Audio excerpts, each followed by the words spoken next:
おはようございます。めぐりかみたいちです。今日はビスク・ド・オマールエビのビスクを紹介します。ビスクというと甲殻類を使ったスープのことを指します。今回はブルターニュ産のオマールブルーを使ってオマールエビのうまみがぎゅっと詰まった美味しいスープを作りたいと思います。動画の中でオマールエビの処理の仕方、あとうまみを引き出すためのテクニックなどを紹介します。それではビスク・ド・オマ一緒に作っていきましょう。こちらが今回の材料になります。オマールエビの頭、これはブルターニュ産です。そしてヒュメド・オマ、こちらは他に動画がありますのでそちらを参考にしてください。で、生クリームは乳脂肪率 30% のもの、あと白ワインは酸味のあるものを使ってください。あとコニャック、もちろんブランデーでも構いません。で、米ですけども、米はヒュメド・オマを使って湯がいたものです。完全に火は入っています。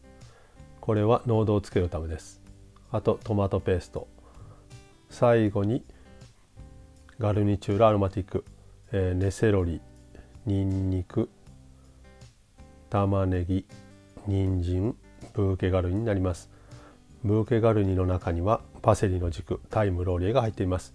またブーケガルニも動画がありますのでそちらを参考にしてください。それではオマールの下処理していきます。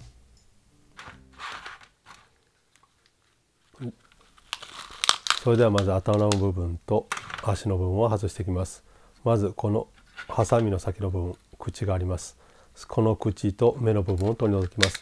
やはり目と口の部分が入るとスープが美味しくなくなります。なのでここはきっちりと取り除いてください。口の後ろについている袋、食料みたいなものですね。この丸で囲んでいる部分、これも一緒に取り除いてください。やはり甲殻類ですけども、目とこの部分はきっちり取り除いた方が仕上がりがだいぶ変わってくると思います。そして頭の方の殻をまず半分に切って小さくハサミを使って切っていきます。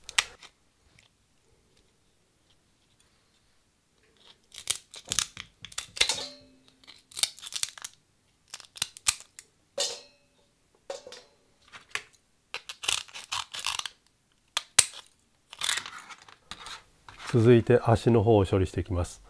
足の部分は関節と関節の間を切って身が出やすいようにして小さく切っていきます。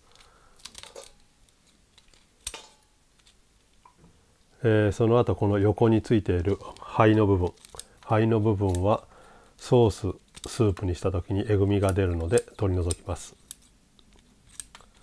で、今真ん中に見えている濃い緑色のものですけども、コラ油と言われる部分です。基本的にメスにしかありません。これは火を入れると真っ赤になって非常に綺麗です。味のうちなのでこれも一緒に刻んで置いておきます。この甲殻類ですけども、必ず目、あと口の中にある袋、あとこの肺の部分はきれいに取り除いてください。丁寧にきっちり下処理をしてやることによって仕上がりが非常に美味しく出来上がると思います。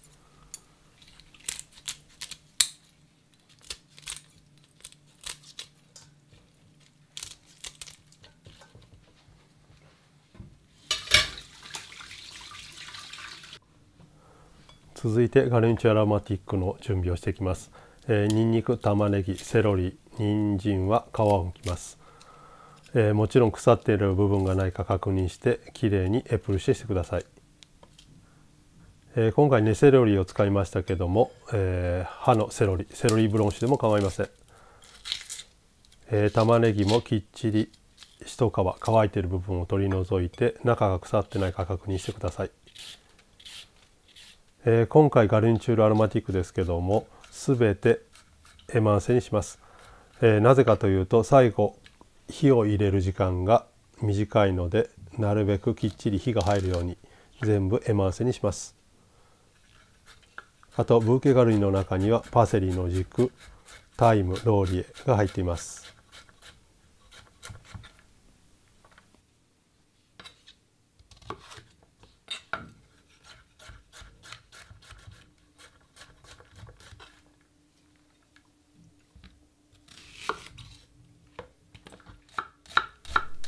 玉ねぎも甘みを引き出すために繊維を断ち切るような形で絵回せします。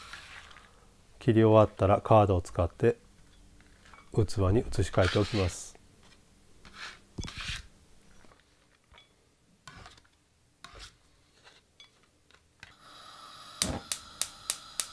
それでは今からオマールの頭をきっちり火を入れていきます。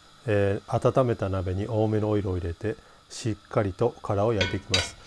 この時鍋の温度が下がらないように気をつけながら、ある程度煙が出るぐらいまでオイルを温めて、そこに頭を入れてきっちりと手早く頭を焼いていきます。この時殻を入れてすぐ混ぜてしまうと鍋の温度が下がって、水が出てきてしまいます。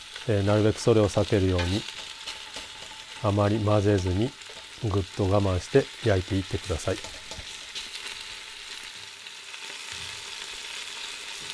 このように縁から色が変わり出してきたら一旦混ぜます。この時もあまり混ぜすぎずに軽く混ぜて、あと平らにして潰しながらこのように平らにしていきます。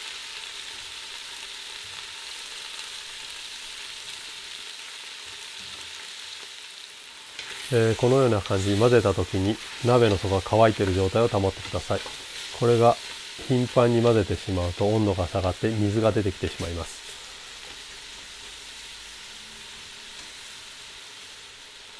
ガルニチュールアロマティックを入れる前にきっちり殻に火を入れ切ってください。もしここで入れ切ってないと蒸し焼きみたいになって甲殻類の嫌な匂いが出てきてしまいます。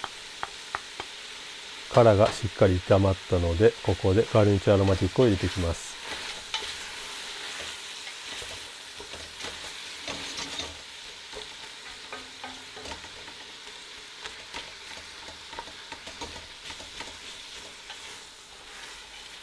ここから3回ほど同じ作業を繰り返します。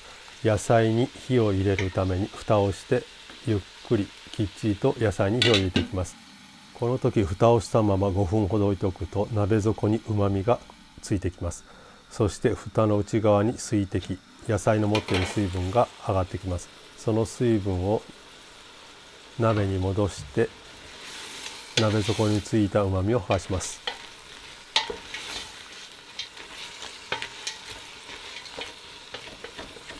一旦このように鍋底のうまみが剥がれたらよく混ぜて、時々このように潰しながら、頭の部分を潰しながら平らにしていきます。そしてまた蓋をして同じ作業を繰り返します。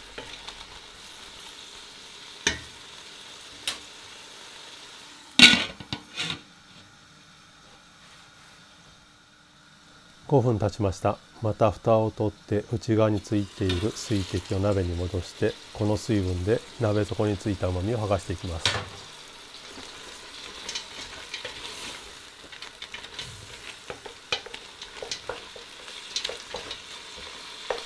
この甲殻類を使っただし系ですけども、基本的に炊く時間は30分ほどしか炊きません。それ以上炊いてしまうとアンモニア臭く甲殻類の臭さが出てしまいます。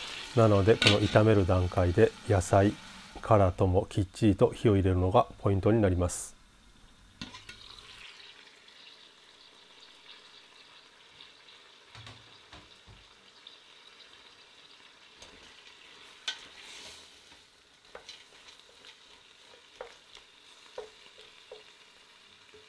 で真ん中にくぼみを作って、そこにトマトペーストを入れます。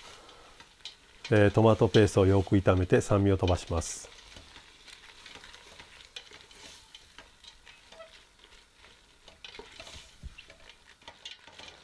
トマトペーストが炒まったらここでこんにゃくを入れます。この時フランベという作業をしますけども、火はつけないでください。火をつけてしまうと細い毛など火のつきやすいものが燃えてしまい、焦げ味がビスクの中に入ってしまいます。なので火をつけずにきっちりとアルコールを飛ばしてください。続いて白ワインも入れます。白ワインも同様にアルコール分を飛ばしますけども、火はつけないでください。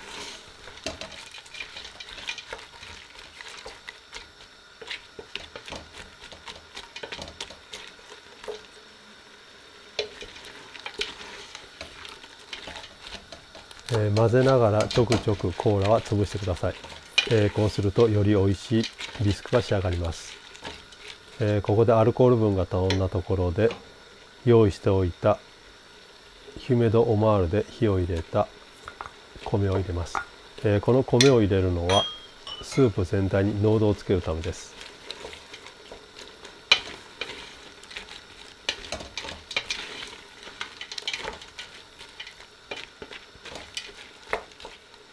最後ブーケガルニとヒュメドオマールを入れます。ヒュメドオマールは他に動画がありますのでそちらを参考にしてください。ちょうどひたひたまで入れて沸くまで強火、沸いたら二乗手の状態にして火をかけていきます。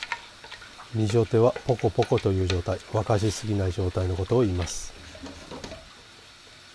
この時鍋の縁ですね、側面の部分きれいにゴンベラなどできれいにしてから火にかけていきます。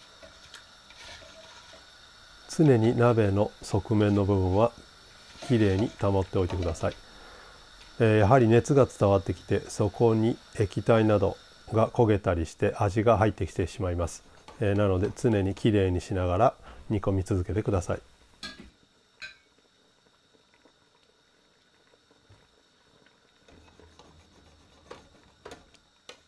一沸きしたらこのように揺すって中央に寄せてアクを取っていきます。この時アクだけを取ってください。油はうまみなのでこのまま置いておきます。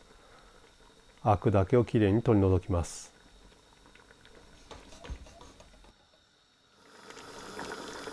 甲殻類のスープ、ソースなどは長時間煮てしまうと甲殻類の臭い匂いが出てきてしまいます。このように30分経ったのでここでまずパッセしていきます。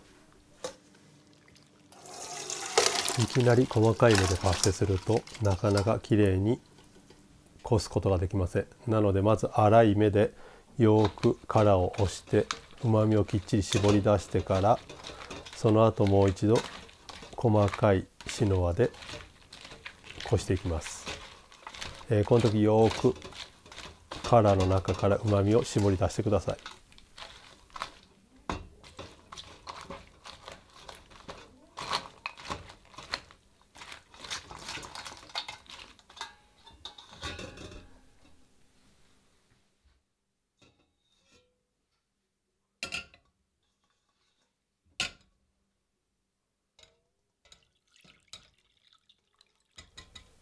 続いて細かいシノワ炒みでパッセしていきます。この時小さいルーシュを入れてこのように上下に動かしながらゆっくりとパッセしていきます。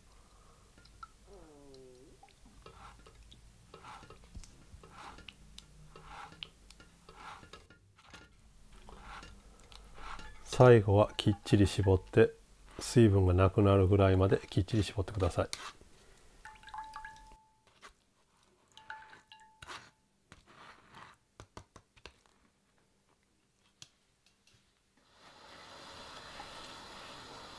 このように米が入っているおかげでこのように軽く濃度がついています。ここで煮詰めることもせずに一沸かしたら生クリームを入れます。甲殻類は長時間火を入れてしまうと、風味が落ちますし臭くなってきてしまいます。なので使う寸前に沸かして生クリームを入れて一沸かしさせます。もちろんここで味見をします。今回一切塩は入れていません。オマールが持っている塩味だけで十分でした。最後軽く胡椒を入れてモンテオブルバターでモンテしていきます。今回はオマールエビを使ってビスクを紹介しました。ですけども甲殻類全般、エクルビス、ザリガニですね、あとエビなどを使っても非常に美味しくビスクが作れます。ぜひ挑戦してみてください。今回浮き身はなくスープだけにしました。もちろん浮き身にオマールの身の部分を入れても美味しいですしトリュフを上から散らしても美味しいと思います。ここでスープをこぼさずに盛るコツをお教えします。ルーシュでそのまますくい上げてしまうとスープがルーシュを伝ってこのようにこぼれてしまいます。このように一旦すくってルーシュの底、お玉の底をスープにつけてやるとスープがこぼれることがありません。これがスープを盛る時のコツです。それでは温めたお皿に先ほどのテクニックを使ってビスクを盛り付けていきます。最後仕上げにピマントエスプレッドを軽くかけてビスクドーマーの完成です。それではお疲れ様でした。ボナペティ。